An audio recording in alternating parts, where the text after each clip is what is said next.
I feel like a lot of people don't really know what your local board is doing, even though you're using their work every single day. For example, like parks, the library, and all of that. It's all of your local boards, what they work on, but people don't know about it. And I think that's like the low turnout rate in general, especially with youth as well. Like, I don't making things more engaging, but also I think educating them, like having something we talked about at the retreat was about civic education, and potentially like integrating things about the government, the vote, the local boards, and how New Zealand's governance work and stuff into just your education in general, because it could be really helpful. Because as an individual in a society, I wouldn't say it's your obligation to vote, but it is your right to vote. And so that's, I guess, one of the other things that I would love to work on, but I feel like it is hard to find a point to, I guess that's why like with Base Youth Council as well, we try to talk about, local board plans and making things easier for people to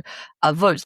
It was Auckland Council consultation that we did at Summer Spectacular, where we had lollies and we like simplified what each kind of points were about, and then had little kids come to like see what they are and like use a lolly to vote. Like, I guess things like that makes a big difference. It gives people an idea of what voting is, and to realize that it's also not super scary, because I guess when you turn 18, everything kind of just gets dumped onto you. I'm 18 at the moment, and I feel like there's just so much to think about. When you start a job, you have to pay tax, but there's also, when you have a student loan, there's a different tax bracket, and you get thrown into voting. And like this year, the voting is slightly different because you have to register to vote. You can't just show up on the booth to vote, and you have to register. Yeah, you have to go through the online application to register to vote.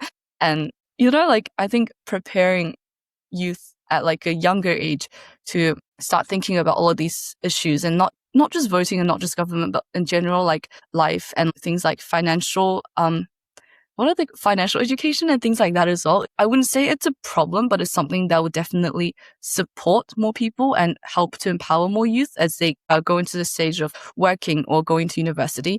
And for me, I'm in uni, so I don't have to worry too much about work and stuff like that. But I know a lot of people who's doing apprenticeship or who's doing part-time or full-time work after uni, like the support around, how to find a job, how to write your CV, how to just go to interview, and how to actually answer interview questions would be so beneficial for youth.